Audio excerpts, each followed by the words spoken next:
भारत ने पाकिस्तान के साथ ताल्लुकात मामूल पर लाने की ख्वाहिश का इजहार कर दिया। भारतीय वज़ीर-ए-आज़म नरेंद्र मोदी ने हिरोशिमा में G7 सरबराही इजलास में जापान के दौरे से कबल एक तो इंडिया के प्राइम मिनिस्टर की तरफ से पाकिस्तान के ऊपर एक स्टेटमेंट आई है, वो पहुंचे हैं जापान G7 समिट में शिरकत करने के लिए, इनवाइट किया गया और वहां पर उनको सर रेड कारपेट वेलकम दिया गया। यात्रा के पहले चरण में पीएम मोदी जापान के प्रधानमंत्री फूमियो किशिदा के अच्छा दोस्तों, जापान ने भारत को यह बोला है कि यूपीआई, हम लोग यूपीआई नहीं करते, वो भीम ऐप और फलाना ढिमका जितना। अब क्या है कि जापान कहता है कि यार ये तो बड़ी अच्छी चीज है, ये तो मुझे भी चाहिए। तो भारत ने बोला ले लो, और भी देश कर रहे हैं, आप भी ले लो। तो जापानीज क्या कह रहे हैं कि स्टडी कर रहे हैं यूपीआई, और जापानीज कह रहे हैं यार ये हमें चाहिए।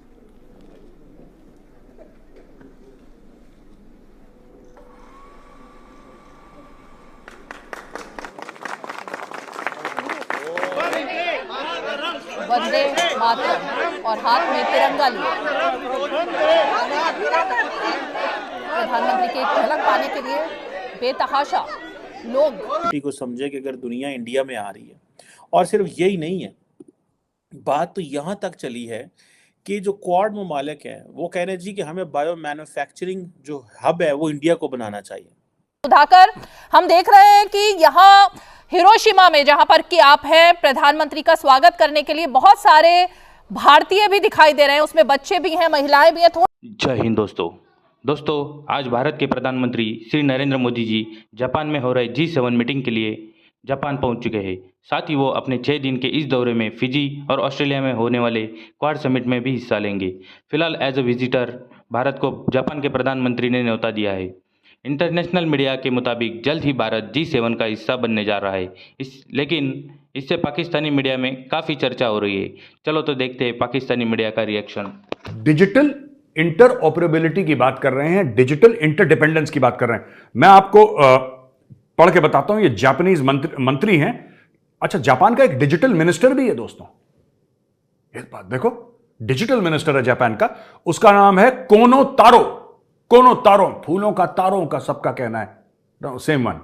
कोनो तारो कहता है कि the government of Japan is seriously considering joining India's UPI payment system. आप समझिए, यहां से आपको जापान पैसा भेजना है, जापान को यहां पे पैसा भेजना है, किसी को भी ट्रेड है, फट से यूपीआई से पैसा भेजा।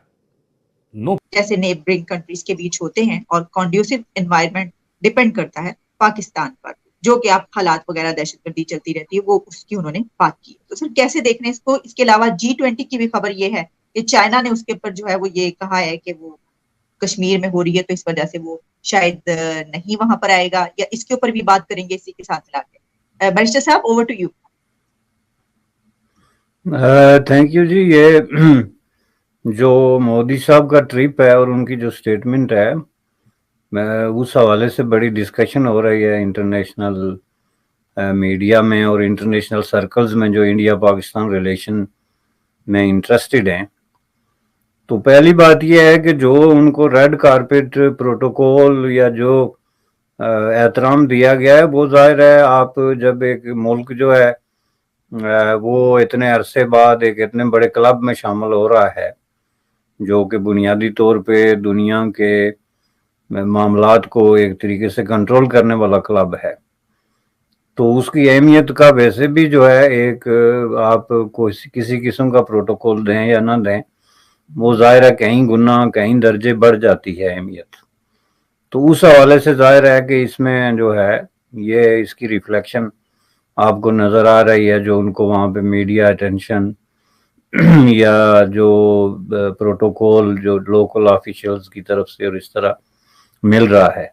जो पाकिस्तान में हो रहा है उसके लिए मुझे वाजपेयी साहब की एक कविता है जो उन्होंने पाकिस्तान को ही फोकस में और कश्मीर को फोकस में रख के लिखी थी, और बहुत ही अच्छे तरीके से उनकी लाइंस को तो मैं, उनके अंदाज को तो मैं मैच नहीं कर सकती, लेकिन उसकी लाइनें हैं दो, और वो मैं इंडिया से भी इंडियन के तौर पर भी देख रही हूँ, और उन लाइनों को, खैर पाकिस्तान तो उनके कॉन्टेक्स्ट में है ही। तो उसमें उन्होंने कहा था कि औरों के घर आग लगाने का सपना सदा अपने घर में खरा होता है। तो ये एज एन इंडियन वार्निंग के तौर पर देखती हूं मैं। और पाकिस्तान के कॉन्टेक्स्ट में देखें, आपके मुल्क ने मैंने पहले ही कहा कि तलखी होगी, आपके मुल्क में क्या होता है ये मेरे मुल्क का बिजनेस नहीं है, मेरे देश का बिजनेस नहीं है। लेकिन अगर वो पड़ोसी पाकिस्तान हो तो कुछ कुछ आपका बिजनेस हो जाता है। किस लिए हो जाता है? क्योंकि और तीसरा ये है कि जापान चूंकि बेसिकली इसको होस्ट कर रहा है, तो जापान के साथ जाहिर है एक स्ट्रेटेजिक पार्टनरशिप में है इस वक्त इंडिया, जो कि अल्टीमेटली एक international kind of strategic partnership है, जो साउथ चाइना सी और इंडो पैसिफिक और पैसिफिक सी में, जहां के जापान एक बहुत बड़ा प्लेयर है। तो इस हवाले से जाहिर है उनका भी एक फर्ज बनता है कि वो अपने एक न्यूली फाउंड पार्टनर को जो है वो किस तरीके से एकोमोडेट करते हैं और उसको हाईलाइट करते हैं। तो इसलिए ये है कि ये सारी चीजें जो है ना, ये अब आपको इस तरह की खबरें अक्सर मिलेंगी।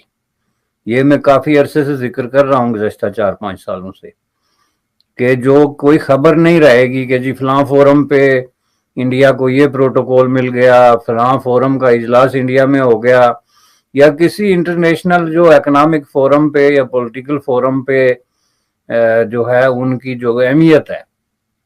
क्योंकि वो मैंने पहले अर्ज की थी कि इंडिया जो है ना, एक सीलिंग जो होती है किसी भी मुल्क या पर्सन फॉर दैट पर्पस के आगे, उसको वो तोड़ चुका है।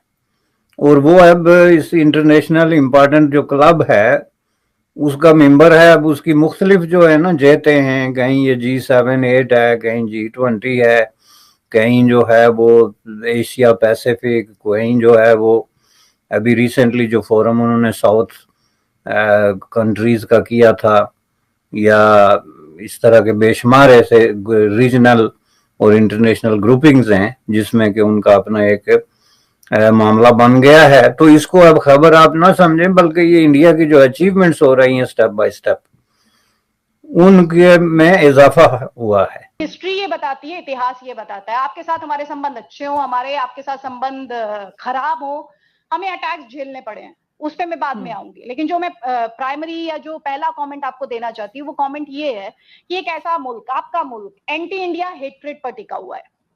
आई एम श्योर आप पाकिस्तानी, आपको बुरा लग रहा होगा सुन के, लेकिन ये कड़वी सच्चाई है। और इस बात के लिए मेरे मन में किसी तरह की कोई सिंपैथी नहीं है। हो सकता है मेरे देश में तरह तरह के लोग हैं, उन्हें अमन के तोते उड़ाना, अमन के कबूतर उड़ाना अच्छा लगता है, मैं सच बोलने में यकीन रखती हूँ। तो एक देश जिसकी बुनियाद एंटी इंडिया हेट्रेड पर टिकी हुई है, एक देश जिसने बार बार एंटी हिंदू सेंटिमेंट को विप अप करने की कोशिश की है, एक देश जिसके कोर में, जिसकी स्टैब्लिशमेंट में फौज एक बहुत बड़ा रोल अख्तियार कर लेती है, ज्यूम कर लेती है। और किस लिए कर लेती है? क्योंकि उसकी बुनियाद एंटी इंडिया है। आप फौज को पावरफुल बनाते हैं, आपके यहाँ खुफिया एजेंसी ISI के फोकस में क्या है? आप भारत की और पाकिस्तान की जर्नी को कंपेयर करेंगे, तुलना करेंगे, तो आप पाएंगी कि इंडिया की प्रायोरिटीज क्या रही और पाकिस्तान की प्रायोरिटीज क्या रही। एंटी इंडिया हेट्रेड से पाकिस्तान आया और उसने एकमात्र बात पे फोकस किया कि इंडिया से compete करना है, इंडिया को देखना है, लेकिन इंडिया को टोटलिटी में नहीं देखा। उसने इंडिया को अपने वजूद के लिए खतरे के तौर पर देखा, तो इस्टेब्लिशमेंट में इन्वेस्ट किया, फौज में पैसा लगाया, आपका डिफेंस बजट इतना हाई रहा। आज भी जब आपका मुल्क स्ट्रगल कर रहा है तो आपके जो मिलिट्री ऑफिसर्स है, मैं पढ़ रही थी, उनकी सैलरी कट्स नहीं हुए, उनके पैसे नहीं कटे। तो आपने कहाँ फोकस किया? आपने डिफेंस को पावरफुल बनाया, आपने अपनी फौज को पावरफुल बनाने पे फोकस किया, आपने टेररिस्ट ग्रुप्स, क्योंकि आप एंटी इंडिया हेट्रेड पर बेस्ड थे, तो आपने जो टेररिस्ट ग्रुप्स थे जो इंडिया को डिस्टेबलाइज करें, जो कश्मीर में खून खराबा करें, जो कश्मीर में टेररिज्म को बढ़ावा दें, उस फैक्ट्री को लगाया, आतंकी फैक्ट्री को आपने लगाया। आपने इकोनॉमिक फ्रंट पर क्या किया? आपने इकोनॉमिक फ्रंट पर कंप्लीटली अपनी इकोनॉमी की अनदेखी कर, आपकी प्रायोरिटीज राइट नहीं थी। इसलिए मैं कहती हूँ कि Pakistan is a disaster in making. अब इसमें आपको तलखी लग सकती है, बुरा लग रहा होगा, and no hard feelings for that, लेकिन ये एक फैक्ट है, ये एक सच्चाई है आरजू। और मैं चाहती हूँ, लेकिन आप तो नहीं, बिल्कुल आप ठीक कह रही हैं, और ऑडियंस आई एम श्योर के इस बात को अंडरस्टैंड कर रहे होंगे, बल्कि बहुत से लोग अंडरस्टैंड करते भी हैं। लेकिन स्टिल मैं यही पूछना चाह रही हूँ कि उसके बाद जो कुछ इमरान खान कह रहे हैं, और इमरान खान, वैसे ये और बात है कि इमरान खान फौज की करप्शन के ऊपर कोई बात नहीं कर रहे, या वो ये नहीं कह रहे कि जी डिफेंस बजट या कुछ, वो बस ये कह रहे हैं कि जी मुझे वापस ले आओ। उनका सिर्फ एक यही उनकी डिमांड है, उसके अलावा वो और किसी चीज के ऊपर बात नहीं कर रहे। लेकिन आपको लगता है कि इमरान खान जो है वो उनको क्या वापस लाया जाएगा, या फिर अभी फिलहाल कोई उम्मीद नहीं लग रही कि इमरान खान को वापस आना चाहिए, और यही गवर्नमेंट जो इस वक्त चल रही है, आगे जाके आई डोंट नो इलेक्शन करवाते हैं या नहीं करवाते, कह तो रहे हैं कि अक्टूबर में करवाएंगे, लेकिन फिर भी आपको लग रहा है कि जो हालत इस वक्त पाकिस्तान की हो रही है, तो उसमें तो जाहिर है हमारा इंडिया से भी वास्ता पड़ता है, हमारा ईरान से भी है, और चाइना और अफगानिस्तान भी। तो आपको लग रहा है कि ये कहीं ना कहीं ये इशू जो चल रहे हैं ये संभल जाएंगे या और बिगड़ते हुए नजर आ रहे हैं? देखिए, इमरान खान नियाजी जिन्हें यू टर्न मास्टर आप ही की देश के जो एक्सपर्ट्स हैं वो कहते हैं, अदिति त्यागी नहीं कह रही, आपके ही देश के एक्सपर्ट्स हैं, और मैं उनका स्पीच सुन रही थी, आप मुझे थोड़ा सा दुरुस्त कर दें, अभी 2 दिन पहले उनका एक वीडियो लिंक मैंने देखा, उसमें वो कह रहे थे जब मैं फौज को डांटता हूँ तो मैं ऐसे डांटता हूँ जैसे अपने बच्चों को डांटते हैं। एक तरफ आप जिस फौज को क्वेश्चन कर रहे हैं, दूसरी तरफ आपको उस फौज में बच्चा दिखाई दे रहा है, जबकि फौज जो है आपकी बाप है। तो ये भी कह चुके हैं, वो बेटा बाप का ये कंफ्यूजन है आपको।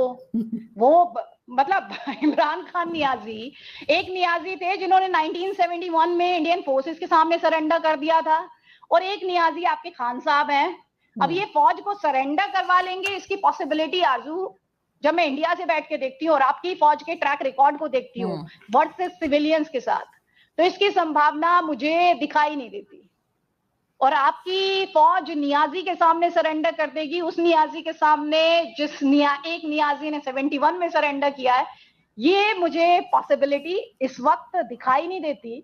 एक तो ये बात, जिस तरह से उन पर केसेस है, तरह तरह की बातें हम उनके बारे में सुन रहे हैं, ऐसा तो नहीं है कि इमरान खान नियाजी पाक साफ है भाई, इसी फौज की कंधे की सवारी करके तो आए थे ना वो, इसी फौज के कंधे की सवारी करके वो आए। अब उन्हें फौज की भी तो समझिए, फौज सोच रही होगी कि हमारी बिल्ली हम ही से म्याऊं, हमारे इंडिया में बोलते हैं कि हम ही को आंख दिखा रहे हैं, और फिर वो ये भी उम्मीद कर रहे हैं, हमारे यहाँ भी बोलते हैं फिर ये उम्मीद कर रहे हैं कि अपने कंधे पे बैठा के फौज फिर से ले आए।